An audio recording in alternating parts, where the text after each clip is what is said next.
ciudadanos que también tienen motivos para manifestarse, Víctor. Acabamos de estar en un programa muy interesante hace unos minutos con el Círculo Histórico Literario Miguel en el Lira, que reúne un grupo muy importante de apizaquenses, líderes de opinión, exdiputados, gente de cultura, y que está preparando un homenaje muy sentido para el año que entra. Bueno, mañana se cumplen 99 años del natalicio del padre Luis Nava Rodríguez, un muy distinguido apizaquense, pero el año que entra se cumplen 100, y entonces se está cocinando una serie de eventos culturales muy importantes. Les mandamos un saludo, nuestro reconocimiento, nuestro apoyo, porque el padre Nava, conocido por todos, pues fue un parteaguas en la historia de Apizaco y dejó un legado muy importante, 16 libros, que en ese entonces hacer un libro no era como hoy, y una enseñanza de amor por el terruño. Pero pues hoy tenemos un invitado de lujo, Víctor. Hoy tenemos un invitado de lujo, como usted ya lo habrá visto a través de sus dispositivos móviles, y es un gran honor, de verdad, para esta casa editorial recibir a un personaje de esta talla que, permítame por favor que lo presente Juan Antonio González de Cochea, quien, además de tenerle admiración, le tiene gran aprecio a quien hoy nos visita en el estudio. Por favor, Juan Antonio. Muchas gracias, Víctor. Yo, para nuestro invitado el día de hoy, que en un momento más lo va a ver en cámara, guardo un muy profundo reconocimiento, afecto. Es un ejemplo para quienes pretendemos tener acción en medios de comunicación, y que no tengo la menor duda de que esta tarde-noche quienes estén viendo el programa, y si no lo ven, lo pueden ver después, va a ser de mucho aprendizaje y también de mucho conocimiento, porque vamos a platicar con alguien que ha estado durante muchos años en medios de comunicación públicos, que cada día son más difíciles, pero que han formado opinión pública en el país, que han tenido un papel muy importante. Nuestro invitado fue el fundador de la Red Nacional de Medios Públicos, obviamente en México, pero ha tenido muchos cargos en estados, Oaxaca, en Tlaxcala, cargos en medios nacionales, y pues quiero presentarles a ustedes al ingeniero Héctor Parker Vázquez, ya lo cambié, ingeniero. Ingeniero, bienvenido, qué gusto tenerlo aquí. Gracias, muchas gracias. De verdad que es un honor platicar con usted y agradecerle que nos pueda compartir, pues, lo que ha representado, ingeniero, su trayectoria. Una trayectoria tan fructífera de tantos años, siempre reconocida, ingeniero, marcando la línea de medios públicos. Y para entrar ya en materia, ingeniero, ¿cómo fue su incursión a los medios públicos? Bueno, yo soy egresado de la Escuela Superior de Ingeniería Mecánica y Eléctrica del Politécnico, y cuando yo estaba en tercero de la carrera me metí al circuito cerrado de Zacatenco, que lo acababa de donar la monarquía inglesa. Le donó equipo a Canal 11 y donó un circuito cerrado para esta unidad profesional. Y ahí me empecé a incorporar a la televisión educativa, ¿no? Y terminé la carrera de ingeniero, pero sentía la necesidad de tener conocimientos de carácter humanístico, y entonces me metí a Ciencias Políticas a estudiar Sociología. Y ahí estuve como 3 años, y después me fui a Tallahassee, que es la capital de Florida, sí, a estudiar una maestría de tecnología educativa, debido a que ya en ese tiempo ya estaba trabajando en la Dirección General de Televisión, de televisión educativa. ¿De qué año estamos hablando, ingeniero, más o menos? Estamos hablando de los años, yo salí en 70, estamos hablando del periodo de Echeverría, 70-76, ahí fue cuando empezó en la DGTV, ¿no? Sí. Y estando ahí en la DGTV, ahí se manejaba un proyecto de la OEA, de tecnología educativa y fuimos a la sede que era ahí en Tallahassee, a donde estaba desarrollando esa especialidad, y estaba el creador de esta cuestión de la tecnología educativa, que era el maestro Gagné, que es el que inventó la cuestión de los simuladores para los aviones y después para los cohetes. Y él es el que impartía esa materia. Estando ahí, bueno, ahí fue como pues digamos que fue una rebelión dentro de la universidad, porque en ese momento cayó el Shah de Irán, esa universidad que era una universidad muy conservadora, hubo muchas manifestaciones, nosotros nos rebelamos en contra del proyecto de la OEA, que era un proyecto para, pues, digamos, ideologizar a América Latina a través de la tecnología educativa. Qué momentos, ingeniero, pero ¿qué fue lo que le movió? Porque por lo que usted nos relata, usted entra en este mundo de las comunicaciones en el tema, digamos, electrónico, en el tema técnico, pero ¿qué lo mueve a ir a la parte humana, a la parte de contenido, de la persona, de la sociedad? Porque necesitaba empezar a producir material, o sea, ya estando en el circuito, ahí hacíamos las clases de básicamente matemáticas, física, ¿no? para el campus, y ahí me empecé a meter a la producción, entonces necesitaba más conocimiento, no me servía nada más la parte técnica, y por eso es que decidí incursionar en la cuestión de sociología. Y yo quería estudiar pedagogía en filosofía, pero no pude, no coincidieron los tiempos, y entonces me metí a sociología. Y eso me permitió tener una visión diferente, ¿no? Para poder complementar la parte técnica con toda la parte ideológica. ¿Y en qué momento de la historia, ingeniero? Sí, o sea, del 68. Habíamos salido de ahí, del ESIME, ¿no? O sea, tuvimos problemas en el campus con lo del 68, pero bueno, todo eso lo fuimos viviendo ahí, y así fue como me fui a parar a ese proyecto de la OEA, y me especialicé en esta cuestión de la tecnología educativa, y con la directora en ese momento de la Dirección General de Educación Audiovisual era la doctora María del Carmen Millán, que fue la primera mujer que entró a la Academia de la Lengua. Ella era de Filosofía y Letras. Entonces con ella pude pues, aprender mucho, ¿no? O sea, me dio una gran, pues un panorama muy claro de toda la parte, digamos, humanística, ¿no? Sí. Después de la experiencia de Tallahassee, la experiencia americana, digamos, usted regresa a México. ¿A dónde? Ahí regreso, en principio con ellos el equipo de la doctora, al cual yo pertenecía, se había ido al famoso Canal 13, porque ella era maestra de la hermana del presidente López Portillo. Entonces le propuso que ella fuera la directora de Canal 13, entonces fue la primera directora mujer de Canal 13, que después siguieron como 10 directores, ¿no? Sí. Y entonces yo llegué y no me acomodé a ese proyecto. No era para menos, ¿no? O sea, hoy lo vemos ya como algo histórico, pero haberlo vivido con la esposa del presidente ahí, ¿no? A lo que se sabría tiempo después. ¿Y entonces qué hace, ingeniero? Ahí me regreso a Radio Educación, que es donde habíamos montado todo lo de Radio Educación, porque estando en la DGTV ahí existía la radio, pero era una estación de casi 2-3 kilowatts, totalmente.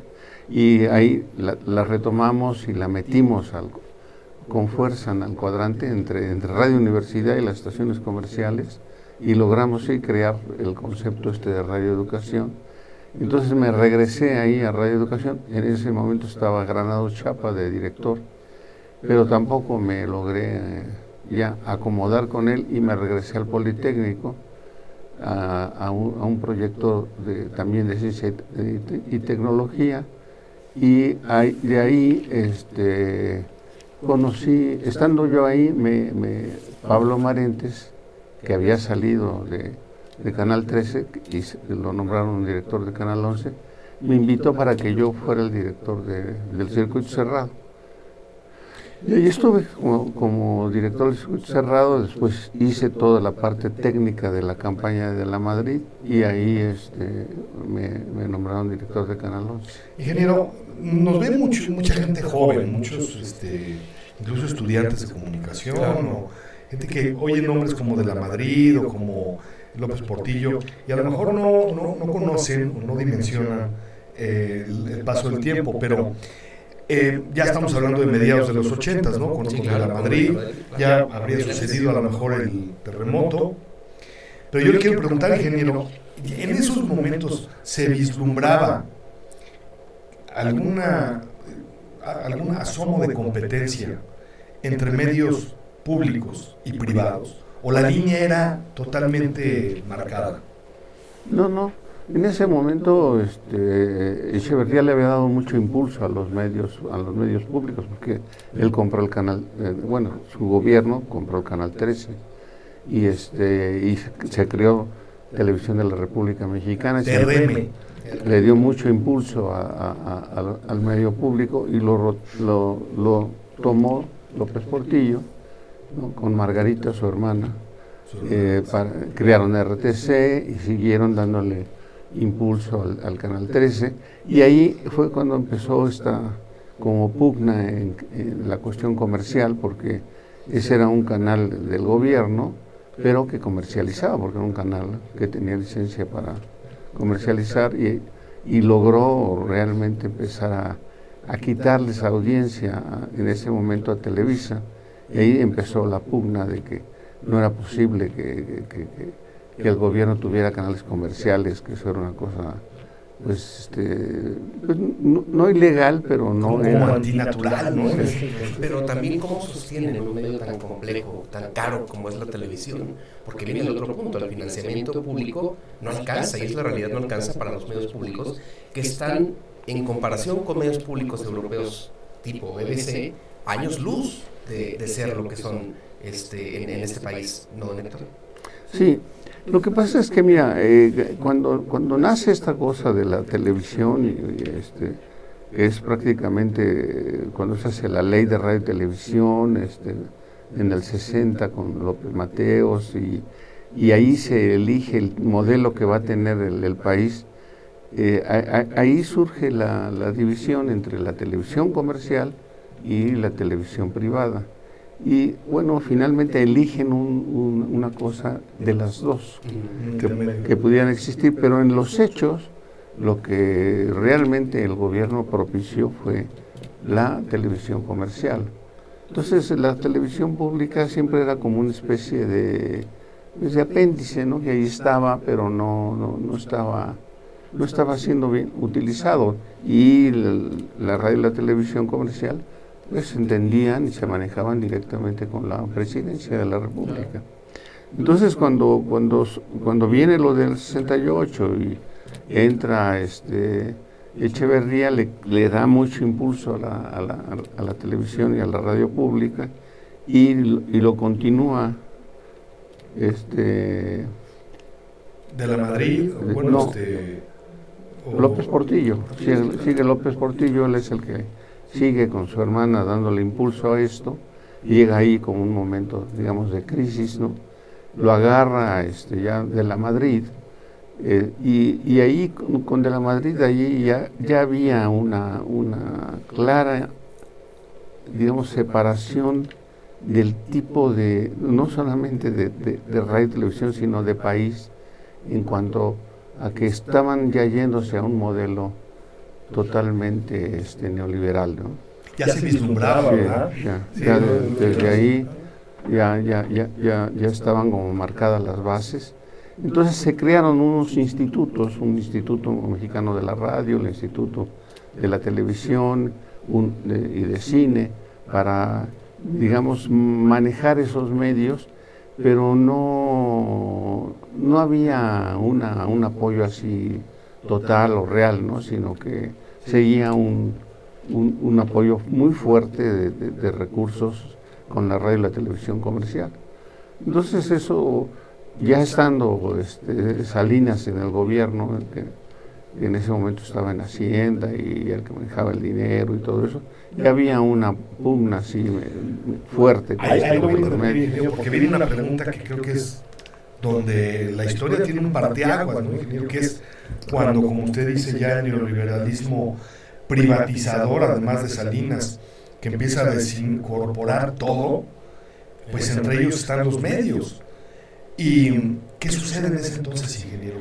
¿Cómo lo ve pues este grupo de personas como usted, que venían de la lucha, que venían de los contenidos sociales, de radioeducación, nada más y nada menos, y Salinas llega y corta todo eso y vende todo? ¿Qué hacen ustedes? Fue un golpe muy, pues a mí en lo personal me dejó muy, me desmoralizó, pues, todo el concepto que yo tenía de lo que debía ser un gobierno, y eso me metió muchas confusiones, porque se hicieron cosas que no eran adecuadas, pues, o sea, había costado mucho trabajo hacer la red del Canal 13, porque cuando se compró era un canal que nada más tenía un transmisor, y el gobierno hizo una cadena a nivel nacional muy, muy fuerte, y luego Televisión de la República Mexicana fue evolucionando y se convirtió después en el Canal 7. Ahí hubo un desafío tecnológico, porque se metió en la Ciudad de México como Canal 7, siendo que decían que no se podía técnicamente, lo cual no era cierto, pero se logró meter. Entonces había dos cadenas muy fuertes y un canal cultural que era el 22. Entonces cuando él lo vende, vende todo, o sea, no solamente vende digamos la televisora, sino vende toda la instalación, y toda la instalación eran cerros, antenas, terrenos, era una equipo, me imagino que debió haber muchísimo equipo. Y TRM, que era el Canal 7, era un canal permisionado, o sea, no podía comercializar, y ahí en ese momento era SCT, era la Subsecretaría de Telecomunicaciones. Ellos cambian los permisos por concesiones, y pasa a ser concesiones. Ingeniero, ¿y en los estados qué ocurría? O sea, ya había estados donde había sistemas locales. Empezaron a nacer a partir de 1970. Ahí empieza. ¿También fueron privatizados? No. Ahí se quedaron los gobiernos estatales con ellos, y pero con pocos, con este doble juego, ¿no? Sí, porque vieron el ejemplo. Yo te pongo acá, pero yo le doy el recurso, toda la comercialización se la doy a los privados, ¿no? Entonces, el primer director ya de Canal 13, o de lo que sería Azteca después, ¿no? Bueno, pero al principio fue Álvarez Lima, fue el primero. No, Álvarez Lima fue el último. De hecho, Álvarez Lima es el que... Bueno, ¿es el que entrega? Es el que entrega, entrega el canal Hubo un intermediario entre él y Salinas Pliego. Ajá. Pero prácticamente el último director de Canal 13 fue... Bueno, sí, dije más bien el último. El último.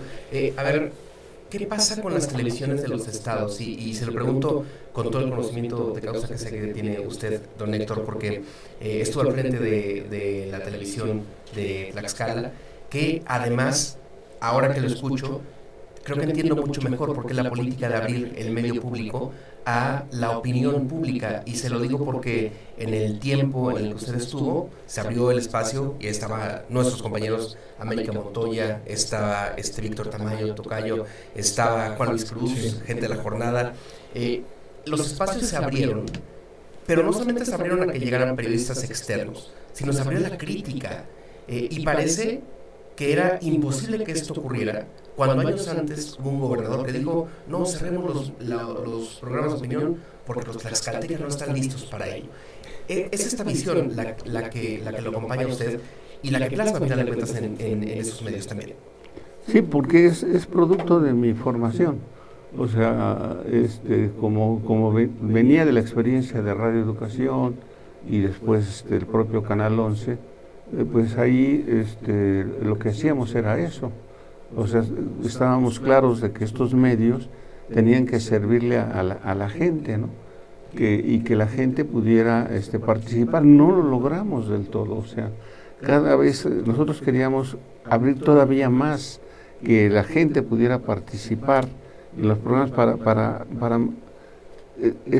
digamos, mostrarle a los otros cuáles eran sus experiencias, qué habían hecho, y con eso se conectaban. Esa experiencia la logramos muy bien cuando estuve en Oaxaca, porque sí logramos conectar varios grupos sociales de diferentes municipios en experiencias de producción, de pesca, incluso de investigación, que no se conocían bien entre ellos. A raíz de ese papel que tiene que jugar el medio, pues uno de repente se da cuenta que lo que yo estoy haciendo lo está haciendo otro en otro lado, y no entonces ese era un punto de encuentro, ¿no? Esa era la idea. Y bueno, a la gente que opinaba, que eran profesionales, bueno, se les dejaba que ejercieran la profesión con la responsabilidad que les correspondía. Yo les cuento una anécdota muy interesante de un día que estábamos haciendo un programa en el 11, que era Día de Muertos. Lo estábamos haciendo control remoto desde el Panteón, y uno de los participantes era el maestro Carlos Monsiváis. Entonces, teníamos siempre a la entrada del programa ese de opinión, decíamos que el canal no era responsable de las opiniones que ahí se vertían, ¿no? Y entonces ya nos fuimos al control remoto, empezaron el conductor, presentó el maestro, empezaron todos a opinar, y le preguntaron a Carlos, y él no hablaba. Entonces, lo primero que uno dice, una falla, el micrófono, y empezaron los nervios, y el conductor se puso más nervioso y le dijo, maestro, ¿no va a hablar? ¿Qué le pasa? No, yo no voy a hablar si aquí este canal no acepta lo que yo diga. Eso de que se estén lavando las manos no lo voy a permitir. Si viera lo que ahora pasa en ese canal, yo creo que si le hubiera contado lo que iba a pasar después. Entonces, son cosas que te van enriqueciendo, porque no había ningún control sobre eso, y menos con un personaje como él, ¿no? Entonces, pero esto nos habla de que usted, ingeniero, fue, digamos, pionero, que ahorita lo decimos fácil, pero en aquel momento no debió haber sido nada fácil empezar a abrir espacios a gente que podría decir algo que afectara pues al gobierno. Y a ver, déjeme para contar esa pregunta. ¿Qué le dijo Mariano González cuando usted le planteó la idea de que fueran periodistas y que saliera el micrófono desde los medios del Estado? No, cuando hablamos, él me dio toda la confianza, ¿no? Me dijo, tú sabes el trabajo que tienes que hacer, hazlo, y tú te responsabilizas, ¿no? O sea, y lo que tengamos que hablar lo vamos hablando. Pero me dio toda la confianza, que eso es muy importante. No te ponen a alguien que te esté regulando, ¿no? Cuando yo estaba en el 11, sí teníamos el famoso teléfono rojo ese, y teníamos, con Pablo Amarente se hicieron muchos programas de opinión en el 11 muy importantes, Trizas y Trazos, y sobre todo los noticieros eran muy críticos. Y ese Trizas y Trazos me acuerdo que era muy complejo, porque eran de los mejores dibujantes que había en ese momento en el medio, y bueno, eran unos dibujos donde, por ejemplo, me acuerdo de una caricatura que fue muy complicada, a donde estaba saliendo un funcionario menor con un costal de dinero, y la proyección de esa figura, atrás estaba López Portillo con un costal más grande, ¿no? O sea, típico de los cartones. Y le llegó a sonar el teléfono rojo. Sí, claro. De inmediato el secretario, no el secretario, sino el subsecretario de Gobernación me tenía, bueno, ese teléfono sonaba todo el tiempo hasta que llegó un momento que afortunadamente el secretario de Educación era el maestro Reyes Heroles. Entonces le dije que ya me estaban apretando demasiado, ¿no? Claro. Y él intervino. Él rápidamente habló con el que tenía que hablar, que no fue el presidente, en ese momento el secretario de Gobernación era Bartlett. No. Entonces habló con el subsecretario, que había sido alumno de él, entonces ahí lo bajó, ¿no? En el sentido de decir que dejaran que se opinara, ¿no? Con responsabilidad, pero que dejaran el canal en paz. Y se logró. Entonces son experiencias importantes, ¿no? Cuando la autoridad está segura de lo que está haciendo, ¿no? Claro. Y puede soportar la crítica y la puede aclarar, cuando no tienen nada que esconder, no tienen por qué temer. Y que además se vuelve una especie de válvulas, ¿no? De escape, de que la gente pueda ver que se critica al gobierno y que se vuelva su voz, ¿no? Lo que la gente quisiera expresar lo ve en algunos espacios que quisieran decir lo mismo, y más desde un espacio público, pues imagínate, ¿no? O sea, la gente, y creo que es algo que usted, ingeniero, es un legado que ha dejado desde los medios públicos, el permitir esta apertura. Ahorita hablabas, Víctor, de aquellas mesas. Yo recuerdo mesas en aquellos entonces, y aquí en Tlaxcala, ingeniero, con Raúl Jiménez, con gente no solo explosiva ni ardiente, sino con argumentos, con ideas, con lógica, con datos. Entonces era muy interesante ver estos contrastes en un medio público. Claro, totalmente. Y además, ya que me das la entrada, el pase para esa pregunta, Antonio, preguntarle qué opina hoy de cómo están los medios públicos en Tlaxcala, y se lo pregunto en este contexto. Desaparecieron los programas de opinión que ustedes impulsaron desde el gobierno. El gobierno de Mariano González fue el último que le metió un peso a Corazit en equipo. Desde Marco Mena no hay inversión. Y 3, se privatizó por instantes la radio pública de Tlaxcala, que fue Radio Titlán. ¿Qué opina, ingeniero? Mira, yo creo que ahí lo que pasó son las transiciones esas que hay entre un gobierno y el otro gobierno, ¿no? Y son como decisiones por ahí personales de los que están al frente de los gobiernos.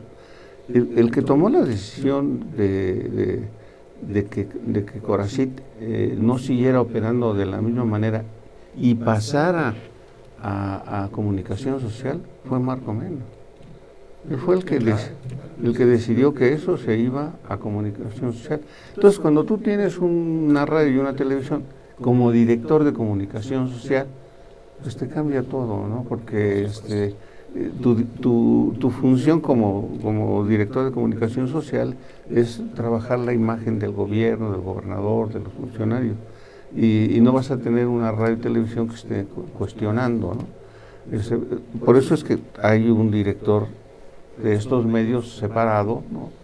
En donde está acotado, sí, también por el de comunicación, o él es el que se encarga de protestar, pero no es lo mismo que haga eso a que dependa de él. Entonces, cuando depende de él, desaparece todo lo demás. Y en esa cuestión de quererlo absorber totalmente, que afortunadamente no lo lograron, se fue mucha gente y se acabaron los programas. Pero fue por esa decisión. Si no hubieran tomado esa decisión, a lo mejor no hubiera pasado esto. Lo mismo pasó en Puebla con SICOM. Hubo un momento en que también lo absorbió Comunicación Social y se vino abajo el proyecto por esa doble función que tienen que jugar, y no se puede, ¿no? Se convierte en la agenda del gobierno, esa es la agenda del sí, y además se vuelve algo regresivo, ¿no? Al momento que se está viviendo, pareciera que esto podría haber ocurrido 30 años antes, pero no en un mundo donde me lleva a la siguiente pregunta, ingeniero, que es el boom de muchos medios que emergen a través de redes sociales, donde pasamos del esquema radio, televisión, periódico a redes sociales, ingeniero. Y ahora, pues, incluso, bueno, el otro día alguien nos decía el pasado programa que había 350 medios, ingeniero. Si es que se le pueden llamar medios. Pero bueno, 350 entre páginas, entre podcast, entre, pues, de todo lo que canales de YouTube, etcétera. Ante eso, ingeniero, ¿qué posición cree que puedan tener los medios públicos? Pues mira, yo creo que al principio cuando arranca esta cuestión de las redes, es como el surgimiento de un nuevo medio, ¿no? Estaba la radio y luego viene la tele y te simbra todo porque te cambian muchos, digamos, formas de comunicar, de estar en contacto con la gente. De inmediato se cambia. Y esta cuestión de las redes fue una bomba, o sea, de repente ya había una comunicación totalmente horizontal. Y en ese momento estos medios que están al aire, pues tienen que ir como acomodándose a esa nueva circunstancia, ¿no? Que les resulta un poco compleja, porque además todos estos aparatos de radio y televisión están montados sobre estándares comerciales muy arbitrarios por parte de la industria a nivel mundial. O sea, toda la cuestión tecnológica de la radio y la televisión la van marcando estas grandes empresas, y ellos van marcando los precios y van marcando el costo de operación de cada una de estas cosas, y luego entra la parte de la comercialización y ellos marcan todo lo que tienen que ganar cada una de las gentes que operan ahí, y te convierte en un sistema de transmisión, de operación, de producción muy caro. Y además lo hacen a propósito con objeto de no tener competencia, y levantan estándares y todo para quedar solos ellos transmitiendo. Entonces obvio que hacer estos medios de repente en un estado con todos estos estándares, pues te dan presupuestos muy elevados, que comparados con los presupuestos que el Estado requiere para atender otras necesidades de educación y de salud, pues no son prioritarios. Entonces estos sistemas tienen que bajar sus estándares, buscar tecnologías mucho más accesibles a sus presupuestos, y empezar a trabajar con algunos niveles de salario que puedan soportar, digamos, la producción. Pero siempre se le daba un poco alto, pues, o sea, no se lograba bajar, porque además tampoco puedes, estando en la estructura de gobierno, tienes que acoplarte a donde depende. Entonces, si radio y televisión está dentro de una secretaría, la de educación, o depende directamente del despacho del gobernador, tiene que estar en unos tabuladores que correspondan a ese nivel. Y eso te hace muy difícil la cuestión operativa, y entra el aparato burocrático, y entran los sindicatos, y entonces hace que sea muy complejo manejar una cuestión así. Y además tienes toda la grilla, no solamente externa, ¿no?, del aparato comercial, sino toda la cuestión interna, porque empiezas a ser como un funcionario que está favoreciendo a otro y a mí no, y entonces me ganó la pregunta, ¿cómo hacer eso, ingeniero? Porque, bueno, en el caso, por ejemplo, de Tlaxcala, vamos a decirlo, pues hay creo que había 50 entes que querían difundir sus actividades. Así es. Entonces, pues imagínate cómo lo hacían, ingeniero. Pues lo que teníamos era un consejo de programación, y tratábamos de ser lo más democrático, entre comillas, para que todos tuvieran oportunidad. Pero más que pensar en los funcionarios, pensábamos en el tipo de programas que tenían los funcionarios y que eran que requería la gente, los que más requerían. Y siempre caíamos en la cuestión o de educación o de salud, que eran los principales pivotes, digamos, de las programaciones, que es lo que más afecta a la gente, y la que más, pues digamos, te te pone en condiciones muy endebles, ¿no? O sea, si tú vas con una economía de tu casa y de repente se te enferma alguien, o de repente uno de los hijos ya no pudo entrar a una cuestión pública y tiene que ir a una privada, no hay dinero que te alcance, o sea, es imposible. Claro. Entonces vives endeudado, tratando de salir de problemas de salud y de educación, y luego de alimentación. Entonces siempre estábamos tratando de atacar ese tipo de problemas para encontrar otro tipo de alternativas que le permitieran a la gente ir equilibrando sus economías. Claro, y además me imagino que a diferencia de otras cosas de gobierno, pues en el cine, en la Corazit en este caso, pues era estar a las vivas, ¿no, ingeniero? Porque brincaba algo por acá, salía por acá, no había momentos de, digamos, de inactividad, ¿no? O sea, siempre había algo que decir, ¿no? Y algo que informarle a la gente. Sí. Además, otro punto que ahora que lo menciona, ingeniero, Corazit cubría la oposición. Sí. O sea, las ruedas de prensa de los partidos de oposición en ese momento del PRI, el PAN, PRD, eran cubiertos por Corazit Noticias, eran transmitidos por Corazit Noticias, y cuando había época de elecciones, invitaban a candidatos de oposición a estar en los foros con la misma batería de preguntas todos, con la misma calidad todos, con el mismo tiempo todos, en igualdad de circunstancias. Eso hoy no ocurre, ¿eh? Eso hoy no ocurre. Corazit ha dejado de cubrir a la oposición, es la agenda de la gobernadora nada más, y pues ya pasamos una elección intermedia en la que no vimos a los candidatos de oposición estar en esos lugares que claramente son un mensaje, ingeniero, es un mensaje claro que dan la democracia desde los medios públicos. Soy espinoso eso, ¿no? Pero bueno, finalmente la cuestión es que todo eso tarde o temprano nos perjudica a todos. Claro. Porque lo único que va logrando es que se van abriendo espacios donde, al no haber información, se llenan con una serie de rumores y de especulaciones, y entonces uno deja de tener una información que le permita tomar decisiones adecuadas para su familia o para su comunidad. En esa confusión que siempre tratan de crear, ¿no? Para que uno no sepa bien a bien si es una gente corrupta, si no es, si lo están de alguna manera difamando. Entonces, este tipo de manejo de medios de esa manera provoca estas situaciones que no son favorables para la sociedad. La sociedad necesita tener medios tanto privados como públicos que tengan ética, que manejen las cosas lo más cercano posible a lo que está pasando, ¿no? Cada uno con su punto de vista de la sociedad que quiere, pero que no caigan en esta cuestión de la intriga.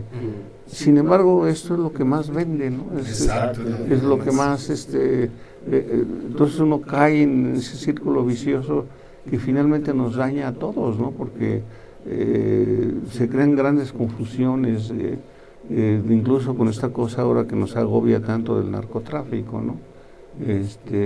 Toda esta discusión que se ha dado con lo de abrazos y no balazos y mano dura y no se acaba de comprender un poco lo que estaba proponiendo Andrés Manuel.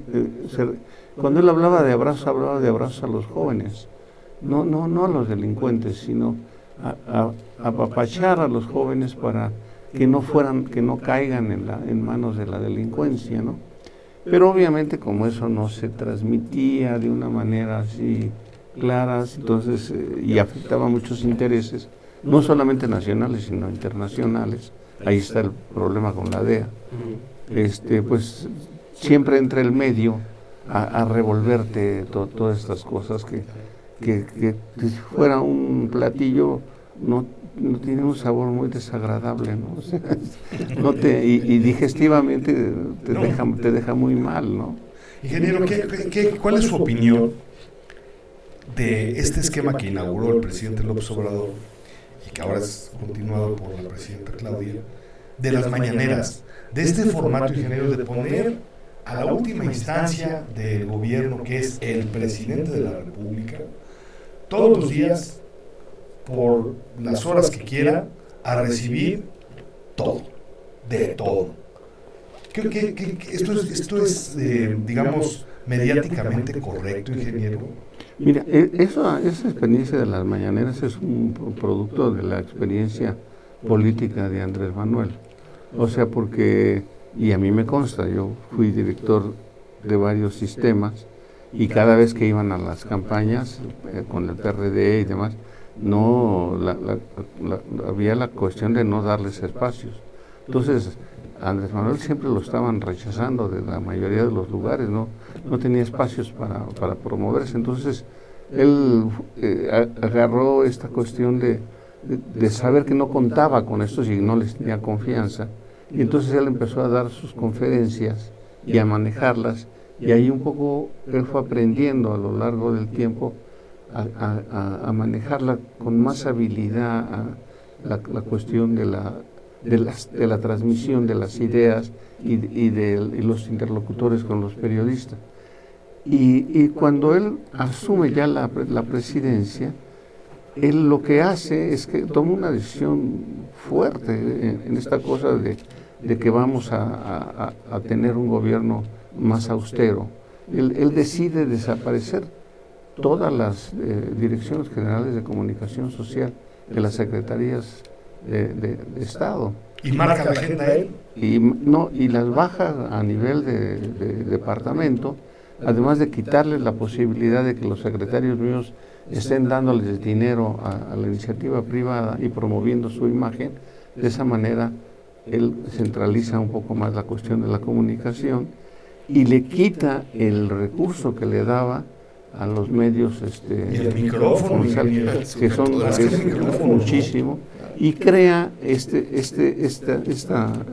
mañanera o estas conferencias de prensa que las pone a disposición del que las quiera tomar y las saca por la red.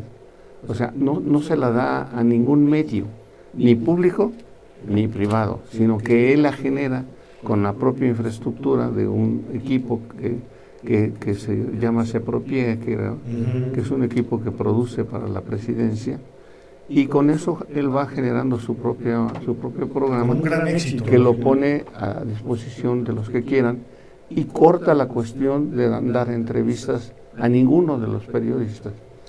Y entonces eso marca toda una diferencia. ¿Cree que la presidenta Claudia puede igualar este modelo, que le dé el mismo resultado? Ella tiene y ella lo ha dicho, y yo creo que por eso también la cuestión del segundo piso, porque tú no puedes hacer un segundo piso si no hay un primer piso. Y o sea, ese segundo piso está montado sobre la estructura del primer piso, o sea, es el mismo concepto, la misma idea, ¿no? Los mismos objetivos, los mismos programas sociales. Entonces lo que ella está haciendo es que sobre ese esquema ella le va dando su concepto, su manera de ver las cosas, ¿no? Que a diferencia de Andrés Manuel, ella tiene una formación científica y política, ¿no? Porque tuvo toda una participación política durante su juventud. No más que a diferencia de Andrés Manuel, que fue político todo el tiempo, ella se dedicó más a la academia. Sí, entonces tiene la combinación de las dos cosas y le permite ser como más interlocutora de otros sectores a los que Andrés Manuel no accedía con facilidad, que son todos estos intelectuales del neoliberalismo y demás que acabó con ellos, ¿no? O sea, los que tenía de piñatas. Ella lo que hace es usar un lenguaje, digamos, un poco menos popular, digamos, claro. Pero basado en la experiencia del trabajo de Andrés Manuel, que sin lugar a dudas es lo que es la 4T, ¿no? Y entonces cada quien en su estilo. Ella le ha ido acortó las mañaneras, es más concisa, ¿no? Más contesta más rápidamente y además como ya hay la experiencia de 6 años de lo que fueron las mañaneras, pues también ya vemos mucha audiencia que ya conocemos y tenemos información a donde ella puede acortar cosas y no hay necesidad de explicarlas con tanto detalle, o sea, ya hay un camino hecho, entonces ella está haciendo la parte que le corresponde, ¿no? Claro. Y está más puntual sobre cosas que le interesan, ¿no? Que en este caso es básicamente trabajar con la producción local del país, ¿no? O sea, que México empiece a producir todo lo que dejó de producir con esta cosa del neoliberalismo, que retome toda la industria, sobre todo que sea autosuficiente en la cuestión del petróleo, ¿no? y empezar a trabajar también con la cosa farmacéutica, ¿no? Que son pilares para que un país no sea dependiente. Sí, claro, claro. Y en eso está. Claro. ¿Y qué lecciones nos ha dado la presidenta? Aunque Víctor dice que no y siempre está en contra mía, en el hecho de mencionar que la presidenta Claudia da cátedra cada vez que enfrenta a Trump. Yo, para mí, Víctor dice que no. Pero para mí, yo cada vez que veo cómo la presidenta lidia con Trump, me imagino a un torero menudito lidiando con un toro de 600 kilos toreado, ¿no? Pero siempre puede con él. Y yo creo que eso, Víctor... Lo que pasa es que no es toro y torero, son dos toreros, toreros, son dos toreros. No, bueno, pero Trump, hay circunstancias. ¿Tú te imaginas lo que es vivir con el pie de Trump aquí? Y siempre, bueno, hasta ahora ha salido avante, ¿no, ingeniero? Pero es que ese es el punto que te digo, la experiencia académica que ella tiene, estuvo en Estados Unidos, ella tiene una maestría allá. Y eso le permitió, con conocimiento humanístico que tiene, tener una visión y conocer los grupos en Estados Unidos. Y Trump no son los Estados Unidos. No, claro. Trump es un personaje que está utilizando la oligarquía para nivelar la crisis por lo que está pasando en los Estados Unidos, ¿no? Meter a todos en crisis para que todos estemos al parejo de ellos en crisis. Es que a eso se dedica.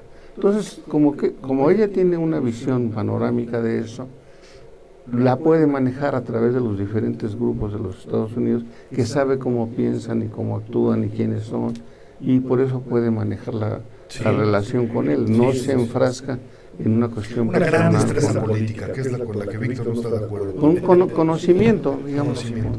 ¿Ibas a decir algo? Sí, no, bueno, iba en el sentido de otra pregunta y de otro tema, porque me parece interesante preguntarle, ¿qué le pareció, cómo vio el desarrollo de la televisión como herramienta para educar durante la pandemia? Porque fue la herramienta que el presidente López Obrador pues tomó como base tecnológica.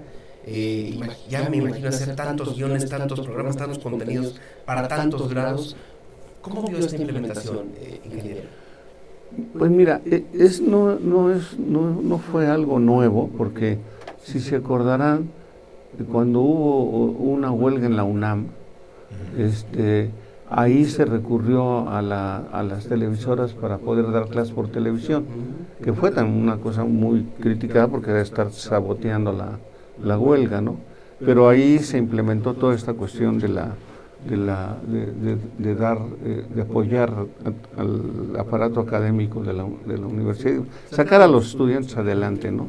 Y entonces, teniendo esa experiencia y teniendo a la Dirección General de Televisión Educativa, que es la responsable de hacer la telesecundaria, entonces tenía una infraestructura que se basó en esa dirección, que no crean que lo hacen todo ahí, o sea, eso fue evolucionando. Al principio todo lo hacíamos ahí, pero después, como teníamos que estar renovando la telesecundaria cada 2 meses, cada 2 años, entonces teníamos que contratar grupos porque no podíamos engrosar la nómina. Y lo que hacíamos es que teníamos un presupuesto y contratábamos a pequeños grupos de productores que nos hacían toda la producción de las diferentes materias, con los diferentes especialistas que también se contrataban, y que al término de la producción pues se regresaban todos, no engrosaban el aparato, ¿no? Y ese sistema se practicó durante mucho tiempo y eso sirvió también para, sobre esas bases, a poder atender toda esta cuestión de la pandemia. Ingeniero, yo le quiero preguntar algo que creo que usted es la voz más autorizada para responder. ¿Hay futuro para los medios públicos? Es decir, después de todo lo que estamos presenciando, de redes sociales, de una infinidad de...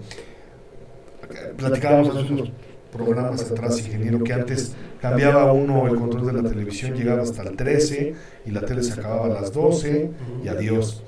Hoy los paquetes de cable tienen 5,000 canales, hay redes sociales de todo tipo, es decir, los distractores están a la mano y aparte son ya baratos, ya no cuesta el internet prácticamente.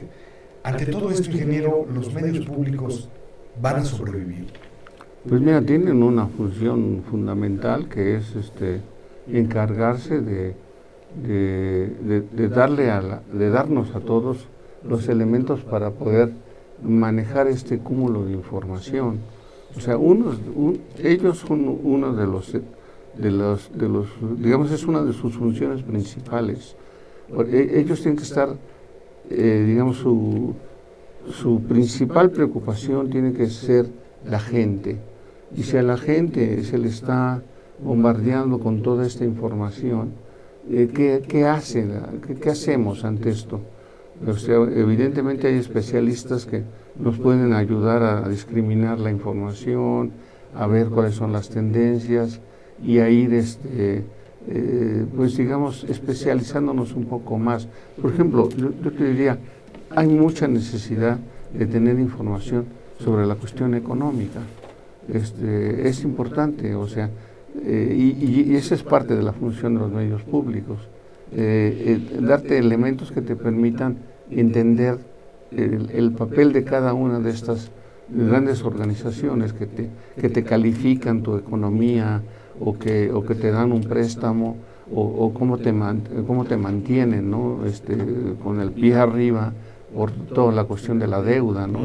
Entonces, en la medida en que podamos ir entendiendo eso, el papel de la bolsa, cómo opera, la gente podemos tener más claridad sobre algo que es fundamental, que es la cuestión económica. Claro, y el otro punto es la salud, ¿no? En la medida en que dejes de depender de un doctor que te puede decir cualquier cosa con su lenguaje y finalmente le preguntas, bueno, ¿me voy a morir o no? Porque es lo que me interesa. Pero, a lo mejor, ingeniero, la pregunta era, ¿cómo lograr que la gente vea los medios públicos? O sea, ante la oferta que hay y los aparatos. Eso depende de lo que tú le ofrezcas a la gente. Si tú te preocupas por eso, de que quiero que me vean, entonces si tú estás pensando, ¿cómo quiero que me vean? Eso lo hacen los medios comerciales. Sí. La radio y la televisión pública tienen que preocuparse por lo que la gente necesita. Sin fin de lucro. Obvio. Y entonces, al hacer eso, la gente te busca. Y no es un problema de audiencias, es un problema de necesidad para que tú puedas mejorar tu manera de vivir, ¿no?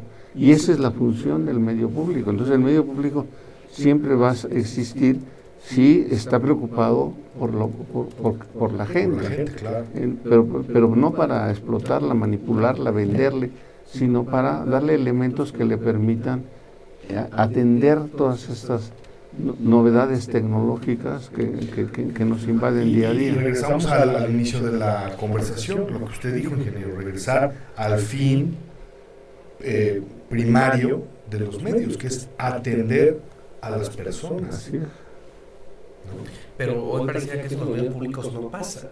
Bueno, el Canal 11 fue terriblemente transformado, deshecho de todo lo que habían creado antes. El Canal 22 también. A ver, recordemos producciones que aunque no son propias, eran transmitidas como 31 minutos, por ejemplo, un programa extraordinario, La Ruta del Sabor que hacía Canal 11. Todos esos programas se cambiaron de pronto por el adoctrinamiento del gobierno. Cambió por completo el sentido del medio público que venían construyendo muy bien. Sí, ciertamente cada vez que cambias de gobierno tienes que cambiar de funcionarios, ¿no? Y no todos los funcionarios que llegan están pues no solamente capacitados en eso, sino interesados o compenetrados con el concepto de este gobierno, ¿no? Entonces el problema que existe es que tiene que haber una reacción de la audiencia. O sea, finalmente y después de tantos años, la audiencia tiene que empezar a ser cada vez más exigente. Y en ese sentido tiene que meter orden en la cuestión de lo que requiere de los medios públicos, no de lo que esos funcionarios o gentes que están ahí creen que la gente necesita en función de lo que marca la autoridad de arriba que ellos interpretan. Exacto, Entonces, entonces en la medida en que esto la gente diga, bueno, basta, ¿no? Así como estás haciendo tú la crítica, esto no puede ser, pues tienen que empezarse a concientizar estas gentes de que no ese es el papel que la gente quiere de esos medios. Quiere que tengan otro papel que les pueda ser útil a ellos, no nomás a su paso de ellos por esos lugares, ¿no? Sí. Y a tratar de quedar bien, como usted lo dice, ingeniero, con alguien, ¿no? O sea, esto que pareciera de verdad un adoctrinamiento y un continuo tratar de quedar bien con la presidenta, ¿no? Con los secretarios, no sé, descuidando lo que dice el con la presidenta educada en escuelas neoliberales. Déjame ir aquí al la presidenta educada pero aquí no fuimos educados en esas escuelas. Pero es que no había de otra. Sí, no, hay que ir a Estados Unidos a educarse. Dice Marcela González, Marcela Cristina González, saludos a la mesa. Saludos. Dice Mariana Lovera, gran jefe, hizo grandes cosas en Corazit. Qué lástima que alguien no supo mantenerlo. Saludos a Marco Mena. Los mensajes aquí en esta noche. Juan Antonio. No, bueno, yo creo que hoy nos ha dado un recorrido, ingeniero, muy interesante, muy real, muy realista de estos medios que, ahorita que decías, Víctor, la educación en el neoliberalismo, que yo creo que a pesar de todo, y a pesar de los pesares, los medios públicos han formado opinión, han cumplido a grandes rasgos, con altibajos, etcétera, pero gracias a personas como el ingeniero Parker que han sembrado y que hoy, ingeniero, sobre todo en Tlaxcala, pues hay una escuela, ahorita decía Mariana trabajó con usted, ingeniero, como muchos más, y yo creo que al final es lo que queda, ¿no? El haber contribuido en quienes forman opinión, en quienes estarán al frente eventualmente de medios públicos o privados, y que creo que como conclusión, al menos mía, es el hecho de que el medio tiene que cumplir esta labor, que además es muy noble, de ayudar a la gente, ayudar. Ya con eso, pues lo demás, el esparcimiento, los deportes, etcétera, vienen por añadidura, ¿no? Pero yo creo que la descripción que hizo el ingeniero es el centro de lo que debería de haber en los medios. Totalmente.